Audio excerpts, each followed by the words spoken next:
Warm and glorious greeting to all of you. प्रभु यीशु मसीह के नाम में सबको जय मसीह की।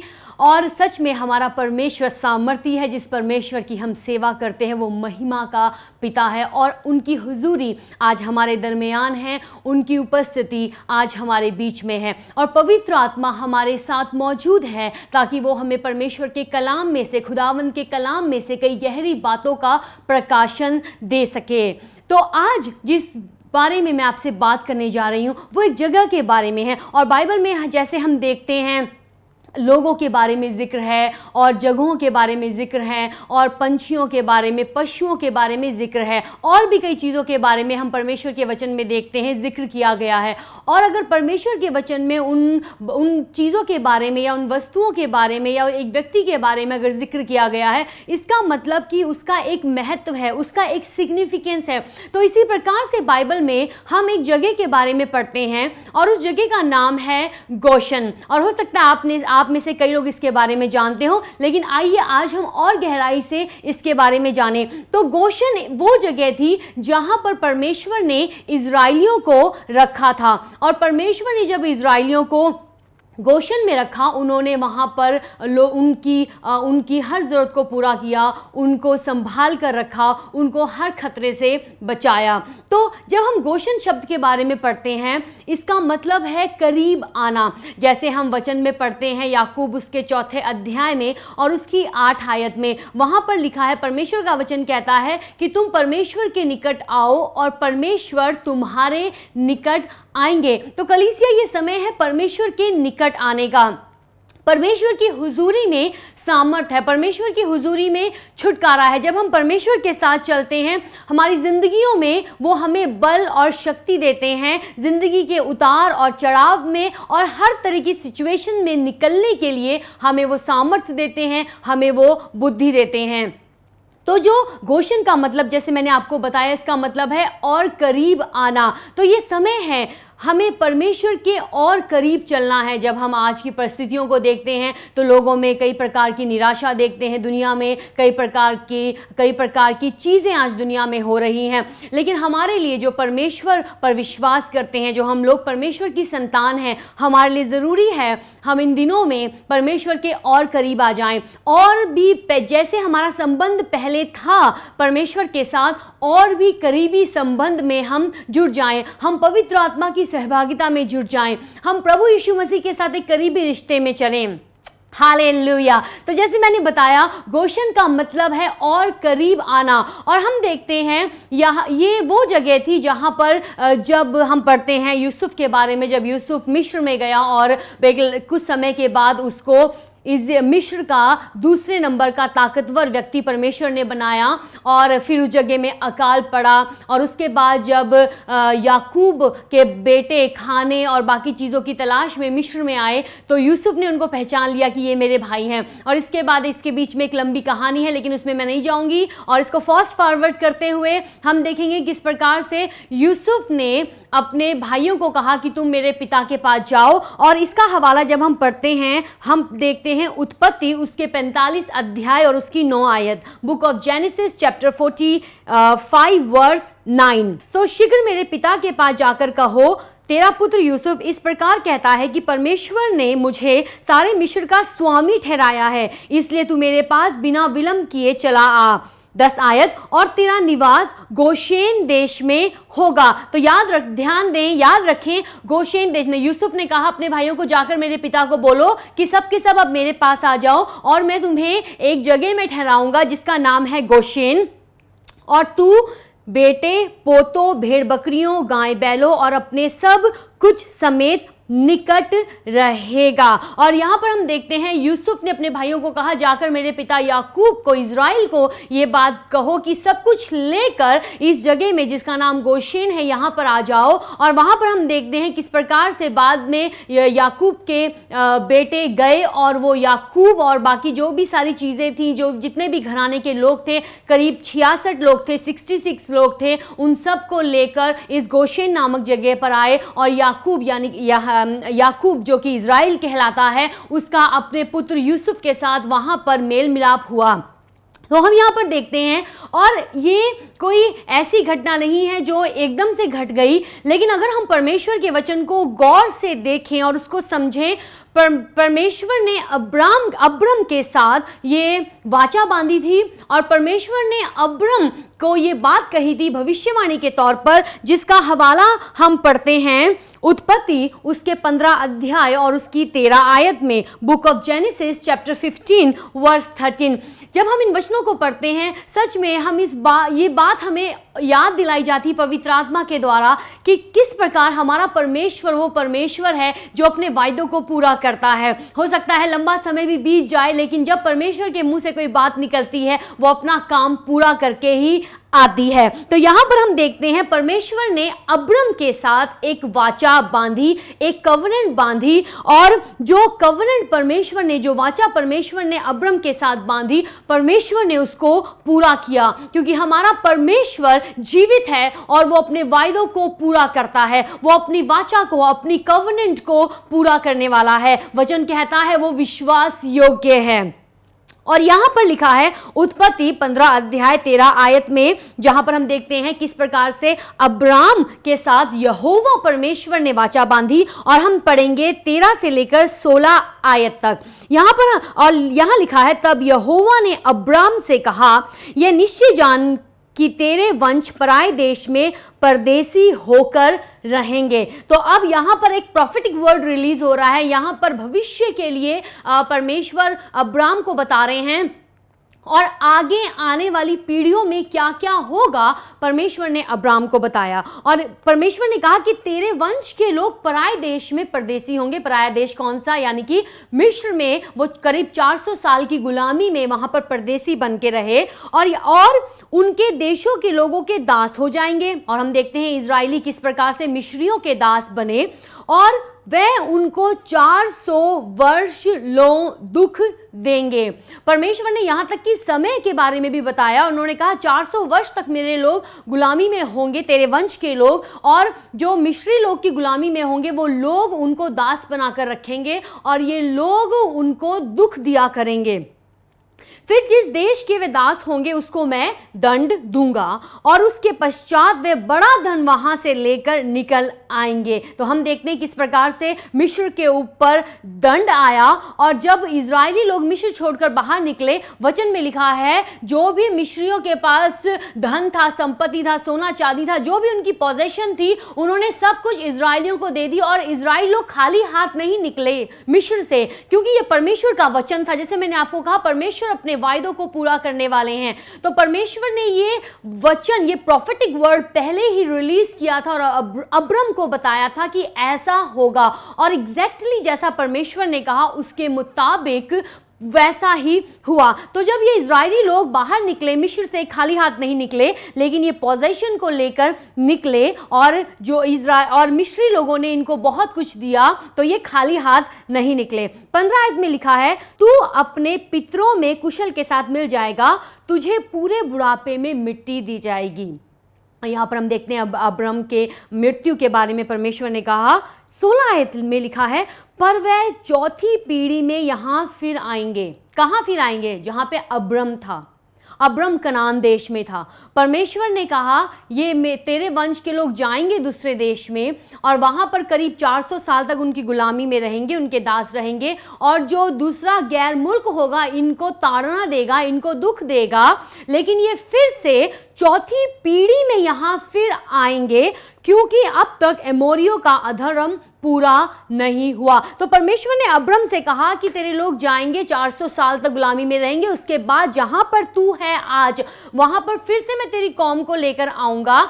लेकिन तेरी कौम वहां क्यों जाएगी, ये हमें समझने की जरूरत है। जैसे मैंने आपसे पहले कहा, जब हम निर्गमन की पुस्तक में पढ़ते हैं और हम उत्पत्ति में पढ़ते हैं कैसे यूसुफ, जो इजराइल देश का दूसरा सबसे ताकतवर व्यक्ति बना, परमेश्वर ने उसको बनाया, परमेश्वर को महिमा मिले। जो भी हमारी जिंदगी में होता है, परमेश्वर उसमें काम करते हैं, अगर हमारा हृदय आज्ञाकारी है, अगर हमारा हृदय नम्र है।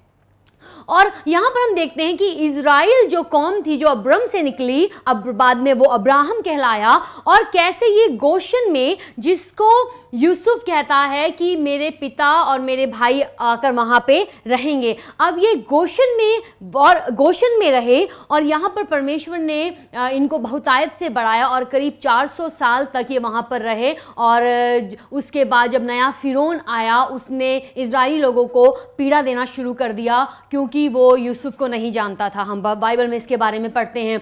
लेकिन यहाँ पर लिखा है कि एक वचन ध्यान दें, यहाँ पर लिखा है पर वह चौथी पीढ़ी में यहाँ फिर आएंगे, यानी कि परमेश्वर कह रहे हैं अब्रम, जहाँ पर तू आज है तेरी पीढ़ी जाएगी, दूसरी कौम में जाएगी, दूसरी जगह में जाएगी, लेकिन चौथी पीढ़ी 400 साल की गुलामी के बाद चौथी पीढ़ी फिर वहां आएगी जहां पर तू है, क्योंकि अब तक एमोरियों का अधर्म पूरा नहीं हुआ। क्योंकि अगर हम देखते हैं इसके बारे में, तो जो अब्रम था, अब्राम ऐसी जगह में रहता था जहाँ पर लोग बड़े गुनाह में थे, जहाँ पर लोग बड़े पाप में थे, और ऐसे पाप जिनके बारे में परमेश्वर का वचन जिनके खिलाफ बड़ा डायरेक्ट विरोध करता है। और आज भी हम देखते हैं दुनिया में कई तरीके के गुनाह हैं। इंसान ने कई तरीके की चीज़ों के साथ गुनाह करना सीख लिया है, और इसके पीछे अंधकार है जो लोगों को उकसाता है, और फिर जब लोगों को उकसाता है तो लोगों की इच्छा भी है, और इच्छा भी जुड़ जाती है, और अंधकार की ताकतें भी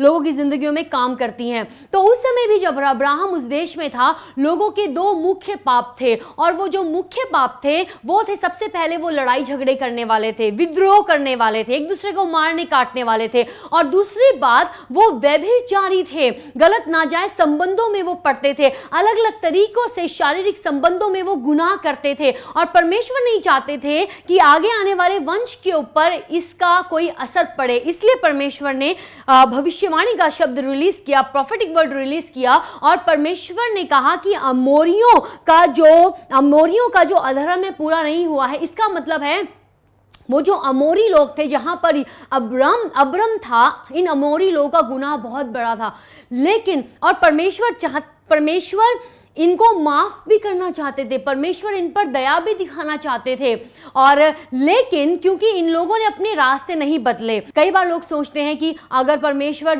विलंब से क्रोध करने वाले हैं, धीरे हैं क्रोध करने में, और दया से भरे हुए हैं, तो क्यों फिर एक गुनाहगार की जिंदगी में ऐसा एक गलत समय आ जाता है, क्यों नहीं परमेश्वर उस पर दया दिखाते हैं। मैं आपसे कहना चाहूँगी, परमेश्वर ने अमोरियों को करीब 400 साल का एक लंबा समय दिया दिल बदलने के लिए, और ये समय था क्योंकि अभी भी उनका गुनाह इतनी चरम सीमा पर नहीं पहुंचा था। परमेश्वर चाहते थे ये अमोरी लोग अपने गुनाहों से तौबा करें, अपने मनों को फिराएं, पश्चाताप करें और परमेश्वर की तरफ हो जाएं।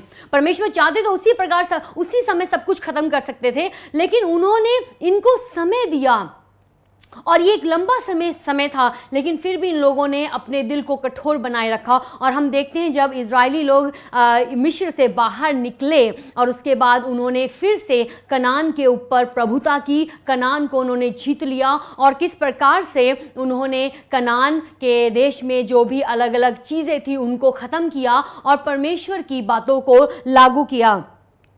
तो हम यहाँ पर देखते हैं परमेश्वर ने अब्रम से ये वायदा किया, और परमेश्वर ने उस वायदे को पूरा किया। तो जैसे मैंने आपसे कहा, गोशन का मतलब है और करीब आना। तो परमेश्वर क्यों इजरायली लोगों को गोशन में ले गए, यानी कि जो मिस्र में ले गए, और मिस्र के पास ही जगह थी गोशन। परमेश्वर ने कहा मैं तुझे ऐसे देश में ले जाऊंगा, और यूसुफ ने अपने भाइयों को उस जगह गोशन नामक उस जगह पर स्थापित किया, और यहाँ पर ये लोग इकट्ठे रहने लगे। और क्योंकि परमेश्वर चाहते थे कि अमोरियों का इन पर प्रभाव ना पड़े, लेकिन मैं इनको अलग ले जाऊं, और वहां पर अलग ले जाकर मैं इन्हें आशीष दूं, और जब ये आशीषित हों उसके बाद मैं इनको वापस लेके आऊं, और ये फिर से कनान देश के ऊपर प्रभुता करें। तो परमेश्वर हमें अलग करना चाहते हैं। अब अलग करने का मतलब ये नहीं कि हम दुनिया को छोड़कर सीधे अभी ही स्वर्ग में पहुंच जाएं, या हम किसी और टापू में चले जाएं,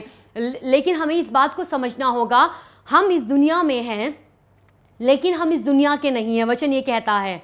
और ये क्या मतलब है इसका कि हम इस दुनिया में तो हैं लेकिन दुनिया के नहीं हैं। देखो, हम इस दुनिया में तो हैं, ठीक है, हमें कई चीज़ों की ज़रूरत है, खाने की ज़रूरत है, कपड़ों की ज़रूरत है, रहने के लिए घर की ज़रूरत है, और हमें लोगों से भी मेल मिलाप करना पड़ता है, बाज़ार में जाकर, अपने काम धंधों में जाकर, कई जगहों पर हमें अपने आस पड़ोस में मेल मिलाप करना पड़ता है। लेकिन एक परमेश्वर के बच्चे होने के नाते हमें इस बात को ध्यान से समझना है कि बेशक हम लोगों के बीच में तो है, लेकिन वर्ल्ड का, दुनिया का एक सिस्टम है, दुनिया के सोचने का एक तरीका है। लेकिन परमेश्वर का वचन हमें परमेश्वर के तौर से सोचने के लिए कहता है। दुनिया एक तरीके से सोचती है, लेकिन परमेश्वर का वचन अलग तरीके से सोचता है। परमेश्वर ने कहा, तुम्हारी सोच में और मेरी सोच में इतना बड़ा अंतर है जितना इस ज़मीन और आसमान में अंतर है। तो दुनिया अलग तरीके से सोचती है, लेकिन परमेश्वर का वचन अलग तरीके से हमें सारी बातें करने के लिए बताता है। तो हम बेशक दुनिया में हैं, हमें दुनिया की चीज़ों की भी ज़रूरत है, हम इनके लिए लालची नहीं है दुनिया की चीज़ों के लिए, लेकिन हाँ, हमें जो बेसिक नीड्स हैं, जो ज़रूरतें हैं, परमेश्वर हमारी पूरे करते हैं। लेकिन हमें इस बात को समझना होगा, हमें दुनिया की सोच को फॉलो नहीं करना है, दुनिया के बौद्धिक ज्ञान को, इंटेलिजेंस को, ब्रिलियंस को, हमें उसके मुताबिक नहीं चलना है। हमें किसके मुताबिक चलना है? हमें परमेश्वर के वचन के मुताबिक चलना है। और जब हम परमेश्वर के वचन के मुताबिक चलते हैं, वचन कहता है परमेश्वर ने इस दुनिया के मूर्खों को चुना है ताकि वो बुद्धिमानों को शर्मिंदा करें। तो जब हम परमेश्वर के साथ चलते हैं, परमेश्वर हमें बुद्धि देते हैं। बुद्धि वो नहीं जो इस दुनिया की बुद्धि है, लेकिन बुद्धि वो जो परमेश्वरीय बुद्धि है, और ये बुद्धि हमें सिखाती है हमें कैसे चलना है, कैसे आगे बढ़ना है। तो हम देखते हैं कि परमेश्वर ने इजराइलियों को गोशन नामक जगह पर रखा और वहां पर उनको सेपरेट किया, वहां पर उनको अलग किया ताकि परमेश्वर उनको आशीष दे सके।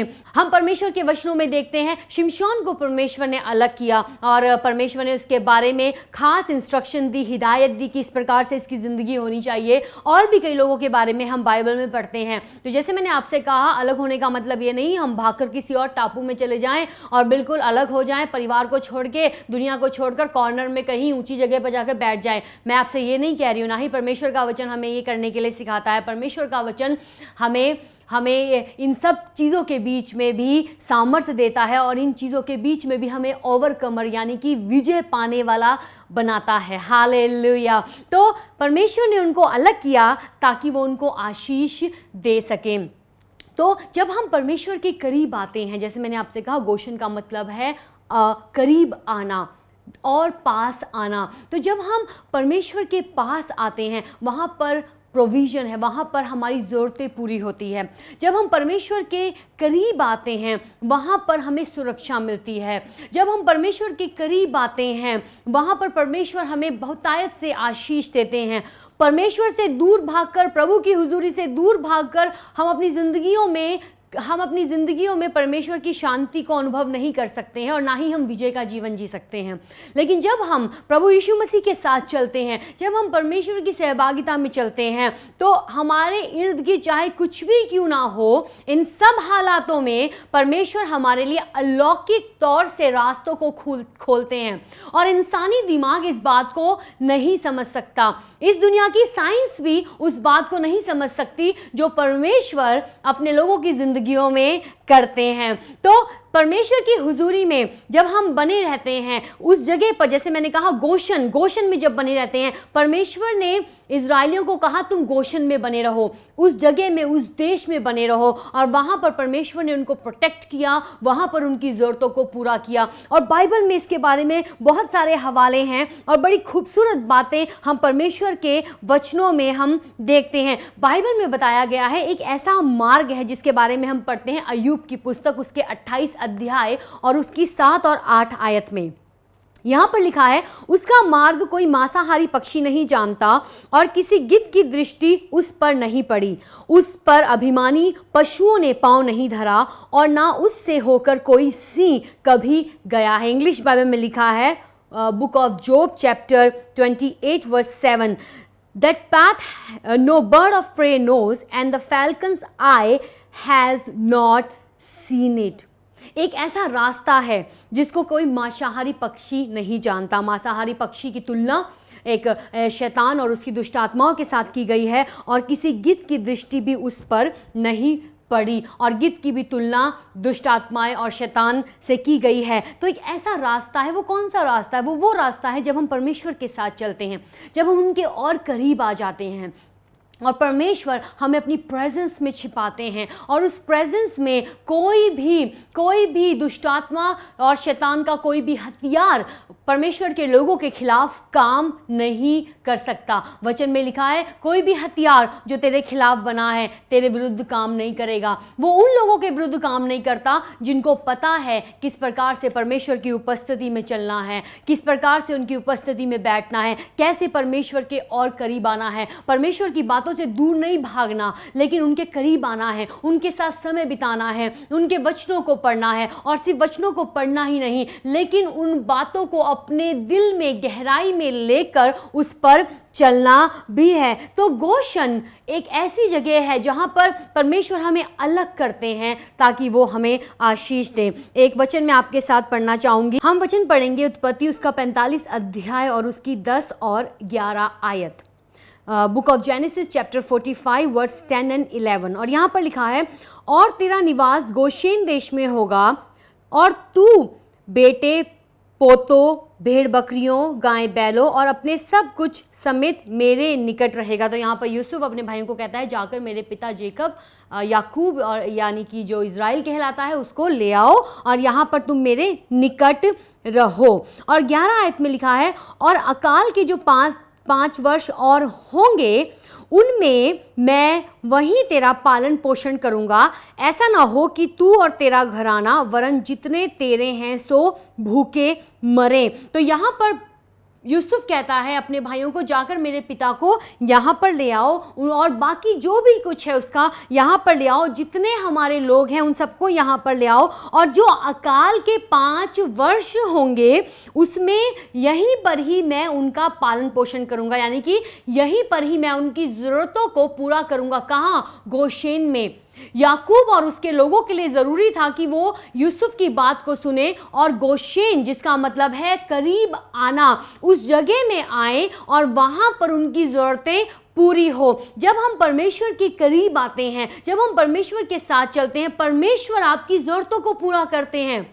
और हो सकता है कभी ज़रूरतें कभी ऐसा लगे कि अरे परमेश्वर कैसे होगा, लेकिन परमेश्वर इतने सामर्थ्य हैं, अलौकिक तरीके से अपने लोग की ज़रूरतों को पूरा करने में वो सक्षम है और वो सामर्थ्य हैं और वो अपने लोगों का मुंह कभी भी काला नहीं होने देते। तो यहाँ पर यूसुफ कहता है जाकर ले आओ मेरे लोगों को और तुम गोशेन में रहो, गोशेन में, और यहाँ पर मैं तुम्हारा पालन पोषण करूँगा क्योंकि अगले 5 वर्ष और अकाल है। लेकिन ऐसा ना हो कि तू और तेरा घराना वरन जितने तेरे हैं सो भूखे मरे। तो वो कहता है ऐसा ना हो कि तुम लोग गोशेन में ना आओ और तुम्हें भूखमरी देखनी पड़े, तुम्हें पॉवर्टी देखनी पड़े, तुम्हें गरीबी देखनी पड़े। मैं आपको कहना चाहती हूँ जब आप परमेश्वर के साथ चलते हैं प्रभु आपकी ज़रूरतों को पूरा करते हैं। परमेश्वर आपकी हर एक ज़रूरत को जानते हैं और उन्हें पता है कैसे पूरा करना है। लेकिन आपके लिए ज़रूरी है आप प्रभु के साथ एक निकट संबंध में बने रहें, एक निकट संबंध जरूरी है। तो गोशेन वो जगह है जहां पर परमेश्वर हमें अलग करते हैं ताकि वो हमें आशीष दे सके। गोशेन वो जगह है जहां पर परमेश्वर हमारी ज़रूरतों को पूरा करते हैं। गोशेन वो जगह है जहां पर हमारे विरुद्ध कोई भी चढ़ाई नहीं कर सकता। और इसके बारे में मैं आपके साथ आगे बात करूंगी। एक और हम आयत पढ़ेंगे, उत्पत्ति उसकी 26 अध्याय और उसकी पहली आयत और पहली से लेकर 3 आयत तक हम पढ़ेंगे, उसके बाद 12 और 13 पढ़ेंगे। यहाँ पर लिखा है, और उस देश में अकाल पड़ा, वह उस पहले अकाल से अलग था जो इब्राहिम के दिनों में पड़ा था। सो इसहाक गरार को पलिश्तियों के राजा अबीमेलेक के पास गया। वहाँ यहोवा ने उसको दर्शन देकर कहा, मिस्र में मत जा, जो देश मैं तुझे बताऊं उसी में रह। हमें समझने की ज़रूरत है। जब हमें परमेश्वर कुछ बातों को करने के लिए कहते हैं या कहीं रुकने के लिए कहते हैं, हमें वहाँ पर रुकना है। हमें भाग कर दौड़ कर उस जगह से निकलना नहीं है। जब हम परमेश्वर की इच्छा में हैं मेरे प्रियो, आप समझे इस बात को, जब आप परमेश्वर की इच्छा में हैं, परमेश्वर को पता है आपकी ज़रूरतों को कैसे पूरा करना है। जब आप परमेश्वर की इच्छा में हैं, परमेश्वर को पता है आपको कैसे प्रोटेक्ट करना है। हालेलुया। और यहाँ पर हम देखते हैं इसहाक के दिनों में भी अकाल पड़ा और परमेश्वर ने उसको दर्शन देकर कहा मिस्र मत जा, लेकिन जो जगह मैं तुझे बताऊं तू वहीं पर ही रहना। और तीसरी आयत में लिखा है तू इसी देश में रहे और मैं तेरे संग रहूंगा और तुझे आशीष दूंगा और ये सब देश मैं तुझको और तेरे वंश को दूंगा और जो शपथ मैंने तेरे पिता इब्राहिम से खाई थी उसे मैं पूरी करूंगा। यहाँ पर हम फिर देखते हैं परमेश्वर फिर इसहाक से, जो अब्राहम का बेटा था, उससे वायदा करते हैं कि मैं तेरे संग रहूंगा और मैं इन देशों को जिसमें तू रहता है मैं तेरे हाथों में दे दूंगा। क्यों? क्योंकि मैंने अब्राहम से वायदा किया था, मैंने उसके साथ वाचा बांधी थी। और परमेश्वर अपनी वाचा को कभी भी नहीं भूलते हैं। हमारा परमेश्वर अपने वायदों को, अपनी वाचा को पूरा करने वाला है। और जब इसहाक ने परमेश्वर की बात को माना और जहां पर परमेश्वर ने उसे बने रहने के लिए कहा, उस अकाल के समय में भी वहीं पर वो बना रहा, वहीं पर ही उसने बोया, जिसके बारे में हम पढ़ेंगे इसी की 12 और 13 आयत। फिर इसहाक ने उस देश में जोता बोया और उसी वर्ष में 100 गुना फल पाया और यहोवा ने उसको आशीष दी और वह बड़ा और उसकी उन्नति होती चली गई, यहां तक कि वह अति महान पुरुष हो गया। हालेलुया। आज इस वचन को रिसीव करें। हो सकता है आपके इर्द गिर्द लोग घटी में हो, आपके इर्द गिर्द ऐसी परिस्थिति हो आपको लग रहा हो कि प्रभु कैसे सारी जरूरतें पूरी होंगी। लेकिन मैं आपको बता दूं, जब आप परमेश्वर के साथ चलते हैं, जब आप उनके साथ एक करीबी रिश्ते में चलते हैं, जब आप उस गोशेन जगह में हैं, जिसका मतलब है में करीब आना, जब आप उस जगह में हैं, आप परमेश्वर की सिद्ध इच्छा में हैं, परमेश्वर ने जैसे इसहाक की जिंदगी में किया वही परमेश्वर आपकी जिंदगी में करने में भी सामर्थ्य है, क्योंकि वो कभी नहीं बदलता और वो विश्वास योग्य है। परमेश्वर ने इसहाक को कहा यहीं पर ही रहे, मैं तुझे आशीष दूंगा। और इसहाक ने अपनी मर्जी नहीं की, लेकिन परमेश्वर की आवाज़ को सुना और उस जगह में रहा, जोता, वहाँ पर बोया और 100 गुना। और लोग ये देखकर हैरान हो गए होंगे, अरे ये कैसे पॉसिबल है। हाँ, दुनियावी नज़र से ये पॉसिबल नहीं है, लेकिन परमेश्वर की नज़र से सब कुछ पॉसिबल है। हो सकता है दुनिया नीचे जा रही है, लेकिन ये समय है परमेश्वर के लोगों का। परमेश्वर अलौकिक तौर से अपने लोगों की ज़रूरतों को पूरा करते हैं। आमीन। क्योंकि उनके लोगों की निगाहें उनकी ओर है। परमेश्वर के लोगों का विश्वास परमेश्वर की ओर है, मनुष्य की ओर नहीं, क्योंकि मनुष्य पर विश्वास करके कई बार मुंह काला हो सकता है, लेकिन वचन कहता है जिसने भी उसकी ओर देखा उसका मुंह कभी भी काला नहीं हुआ। तो मैं आपसे कहना चाहती हूं, अगर आप ऐसे व्यक्ति हैं जो परमेश्वर की ओर अपनी निगाहों को लगाते हैं और जो उस गोशेन नामक जगह में जो उस समय थी, लेकिन आज अगर हम आत्मिक तौर में देखें, यहां पर परमेश्वर का वचन कह रहा है हमें और परमेश्वर के करीब आने की जरूरत है, क्योंकि जब हम उनके करीब आते हैं वहां पर कोई खौफ नहीं है, वहां पर कोई डर नहीं है, वहां पर कोई भी किसी तरीके की शंका नहीं है, किसी तरीके का डाउट नहीं है। हो सकता है लोग शंका में पड़े हों, लोगों को समझ नहीं आ रहा है कल क्या होगा, लेकिन अगर आप उस जगह में परमेश्वर के साथ एक करीबी रिश्ते में चलने वाले हैं, आपको कोई शंका नहीं है। क्योंकि जब हम परमेश्वर के करीब आते हैं, जितना आप उनके करीब जाते हो उतना ही आप आनंद में चलते हो, जितना आप परमेश्वर के करीब चलते हो उतना ही उनकी शांति में चलते हो, उतना ही आशा में चलते हो। आप उकाबों के समान उड़ते हो। अब आप नीचे नहीं उड़ते हो, तूफानों से नीचे नहीं उड़ते हो, लेकिन आप तूफानों के ऊपर उड़ते हो। तो ये समय है गोशन में आने का। हालेलुया। और हम देखते हैं किस प्रकार से इसहाक अति महान पुरुष हुआ, परमेश्वर ने उसको उन्नति दी। और तीसरी बात जो मैं आपसे कहना चाहती हूँ, गोशेन वो जगह है जहां पर परमेश्वर अपने लोगों को प्रोटेक्ट करते हैं, उनकी रखवाली करते हैं। और हम यहाँ पर इसके लिए एक आयत पढ़ेंगे, निर्गमन उसका 8वां अध्याय और उसकी 20, 21 और 22 आयत। Book of Exodus chapter 8 verse 20 2:22। और यहाँ पर लिखा है, फिर यहोवा ने मूसा से कहा, बिहान को तड़के उठकर फिरौन के सामने खड़ा होना, वह तो जल की ओर आएगा। और उसने कहा कि यहोवा तुझसे ये कहता है कि मेरी प्रजा के लोगों को जाने दे कि वे मेरी उपासना करें। तो हम यहाँ पर इसके बारे में बैकग्राउंड जानते हैं, किस प्रकार से परमेश्वर ने मूसा को चुना और इजरायली लोगों को गुलामी में से निकालने के लिए परमेश्वर ने मूसा को चुना और मूसा उनको गुलामी में से परमेश्वर के सामर्थ्य के द्वारा निकाल कर लाया। लेकिन उससे पहले कुछ महामारियां और प्लेग इज़राइल के ऊपर आए और उसके बारे में हम यहाँ पर पढ़ते हैं। 21 आयत में लिखा है, यदि तू मेरी प्रजा को ना जाने देगा तो सुन, मैं तुझ पर और तेरे कर्मचारियों और तेरी प्रजा पर और तेरे घरों में झुंड के झुंड डांस भेजूंगा और मिस्रियों के घर और उनके रहने की भूमि में डांसों से भर जाएगी। मतलब कि मक्खियों के झुंड से वो जगह भर जाएगी। मिस्री लोगों के घर और उनकी हर जगह में मक्खियां ही मक्खियां होंगी। और हम वचन में देखते हैं जो मक्खियां हैं उनकी तुलना किसके साथ की गई है? शैतान और उसकी दुष्ट आत्माओं के साथ। तो परमेश्वर ने कहा कि अगर मिस्री जो राजा है फिरौन मेरे लोगों को नहीं जाने देगा तो एक और आपदा में भेजने जा रहा हूं और इनके घरों में, इनकी हर जगहों में मक्खियां भर जाएंगी, झुंड भर जाएंगे। लेकिन 22 आयत में परमेश्वर बहुत ही सामर्थी बात कहते हैं और यहां पर लिखा है, उस दिन मैं गोशेन देश को जिसमें मेरी प्रजा रहती है अलग करूंगा और उसमें डांसों के झुंड यानी कि मक्खियों के झुंड ना होंगे, जिससे तू जान ले कि पृथ्वी के बीच में मैं ही यहोवा हूं। हालेलुया। परमेश्वर कहते हैं मिस्रियों के घर भर जाएंगे मक्खियों से, लेकिन मेरे लोग गोशेन में रहते हैं और मेरी प्रजा गोशेन में रहती है। मैं उनको अलग करूंगा और ये जो मक्खियों के झुंड हैं ये उन तक नहीं पहुंच पाएंगे। हालेलुया। क्यों? क्योंकि गोशेन, जैसे मैंने आपको कहा, गोशेन कौन सी जगह है? जहां पर परमेश्वर की हुजूरी है।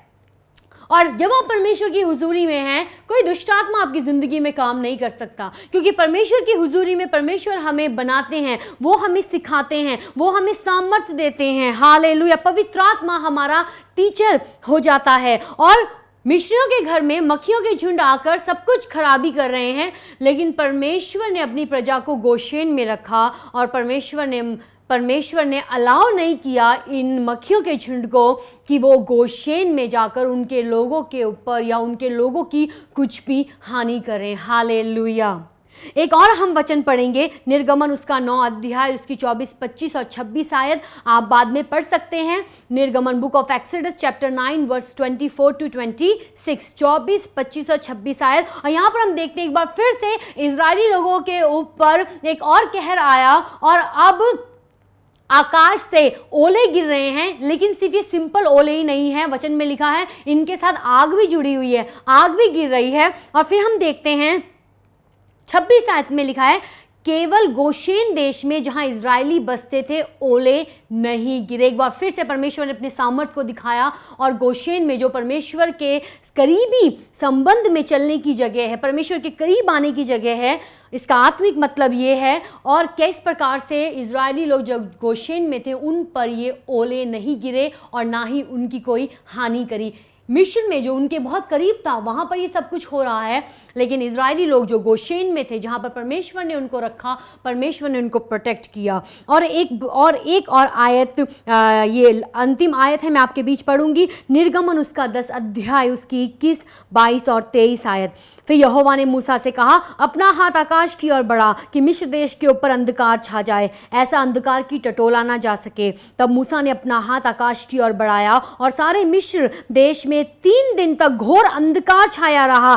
3 दिन तक ना तो किसी ने किसी को देखा और ना कोई अपने स्थान से उठा, परंतु सारे इजरायलियों के घरों में उजियाला रहा। सारे इजरायलियों के घरों में उजियाला रहा। परमेश्वर ने मूसा को कहा अपना हाथ उठा और 3 दिन तक मिस्री लोगों की जगह में अंधकार आया। और वचन में लिखा ये ऐसी डार्कनेस थी, this darkness could be felt, आप इसको टटोल सकते थे। ये बहुत भारी, बहुत ही हैवी एक डार्कनेस थी जिसको टटोला जा सकता था, जिसको महसूस किया जा सकता था। और 3 दिन तक जो इजरायली लोग थे वो बाहर नहीं गए और वो एक दूसरे को देख भी नहीं पा रहे थे, इतना घोर अंधकार था। वचन में पता क्या लिखा है? यशायाह नबी की किताब में वहां पर लिखा है इस दुनिया में अंधकार है और लोगों के ऊपर डबल डार्कनेस है, घोर अंधकार है।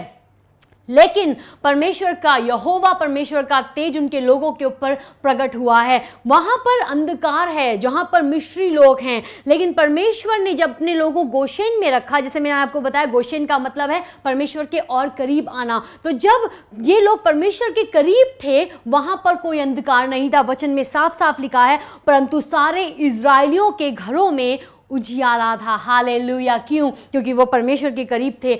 आज भी जब हम परमेश्वर के करीब चलते हैं, जब हम यीशु मसीह के साथ चलते हैं, जब हम पवित्र आत्मा की संगति में चलते हैं, सहभागिता में चलते हैं, हम अंधकार में नहीं चलते। जब आप परमेश्वर के साथ चलते हैं आप अंधकार में नहीं चल सकते। अगर आपने पवित्र आत्मा को पाया है, अगर आप नया जन्म पाए हुए लोग हैं, आप अंधकार में नहीं चल सकते, क्योंकि अंधकार का और ज्योति का कोई भी मिलन नहीं है। अंधकार की बातें अलग है, ज्योति की बातें अलग है, और पवित्र आत्मा हमारी मदद करता है ताकि हम ज्योति में चल सके, क्योंकि हम ज्योति की संतान हैं। पर प्रभु यीशु मसीह ने कहा, मैं इस जगत की ज्योति हूं। और हम यहां पर देखते हैं, यहां पर प्रभु के बारे में जिक्र है, क्योंकि इजराइलियों के बीच में उजियाला था, इजराइलियों के बीच में उजियाला था। आज परमेश्वर के लोगों के बीच में उजियाला है, क्योंकि प्रभु यीशु मसीह, वचन में लिखा है, वो जगत की ज्योति है। और प्रभु ने कहा, अब तुम इस जगत की ज्योति हो। परमेश्वर के लोग, हम लोग परमेश्वर की ज्योति हैं। हालेलुया। कितना खूबसूरत वचन है। जो लोग परमेश्वर के करीब चलते हैं, परमेश्वर उनको बहुतायत से आशीष देते हैं, उनको आत्मिक चीज़ों के बारे में और समझाते हैं, आत्मिक चीज़ों की गहराई में उनको ले चलते हैं। अब वो सिर्फ इंटेलेक्चुअल या बौद्धिक ज्ञान वाले विश्वासी नहीं रहते, लेकिन वो परमेश्वर के लोग बन जाते हैं जो पवित्र आत्मा की अगुवाई में चलते हैं। दूसरा, जब हम परमेश्वर के साथ करीबी रिश्ते में चलते हैं, प्रभु वहाँ पर हमारी ज़रूरतों को पूरा करते हैं। और तीसरा, जब हम परमेश्वर के साथ चलते हैं, परमेश्वर के साथ करीबी रिश्ते में चलते हैं, वहां पर वो हमें प्रोटेक्शन देते हैं, वहां पर वो हमें संभालते हैं। वचन कहता है, जो परम प्रधान के छाए हुए स्थान में रहता है वह सर्वशक्तिमान परमेश्वर की छाया में ठिकाना पाएगा। तो क्या आज आप वो लोग हैं जो परमेश्वर के करीब हैं? क्या आप वो लोग हैं जो उस गोशन नामक देश में हैं, जिसका आत्मिक मतलब है परमेश्वर के और करीब होना? और अगर आप एक ऐसे व्यक्ति हैं जो परमेश्वर से दूर भाग रहे हैं, तो मेरे भाई और मेरी बहन, मैं आपसे कहना चाहती हूँ, ये समय है परमेश्वर के करीब आने का। उनसे दूर भागकर हम जिंदगी में आगे नहीं बढ़ सकते, लेकिन जब हम उनके करीब हैं, जब वो हमारे साथ हैं, हम परमेश्वरीय जीवन में आगे बढ़ते हैं, हम परमेश्वरीय जिंदगी में आगे बढ़ते हैं। अगर आप एक ऐसे व्यक्ति हैं तो आइए अपने हाथों को उठाएं स्वर की ओर और प्रार्थना करें और प्रभु से मांगे और कहें, प्रभु मेरी मदद करें ताकि मैं आपके और करीब आ सकूं। ये समय है कलीसिया उठने का, ये समय है हर एक तरीके की आलसीपन को दूर करके परमेश्वर के साथ करीबी रिश्ते में आने का, परमेश्वर की बातों को समझने का, यीशु के वचनों को पढ़ने का, उनके वचनों को अपनी जिंदगी में लेने का। हालेलुया। रिबा शाला राबा सेते का राबा से के ले। पवित्र आत्मा, मैं प्रार्थना करती हूँ जितने लोग आज इस प्रोग्राम में प्रभु जी हमारे साथ जुड़े हैं, जो इस वचन को सुन रहे हैं, पवित्र आत्मा उनकी जिंदगियों में आप काम करें। होने दे आपकी भारी उपस्थिति इनकी जिंदगियों में काम करे, होने दे आपकी भारी उपस्थिति इनके घरों में काम करे। हम वचन में पढ़ते हैं, इजरायली लोगों के घरों में उजियाला था। यीशु मसीह के नाम से मैं इस वचन की घोषणा करती हूँ, होने दे आपके लोगों की जिंदगियों में उजियाला हो, होने दे आपके लोगों की घरों में उजियाला हो। हर एक तरीके का अंधकार का काम खत्म हो जाए। आपके लोग इस बात को समझने पाए कि परमेश्वर के साथ चलना कितना जरूरी है। परमेश्वर के साथ चलना हमारी जिंदगी की जीवन रेखा है। हालेलुया। प्रभु आप भी अपने लोगों को छू लें, पवित्र आत्मा इनकी मदद करें।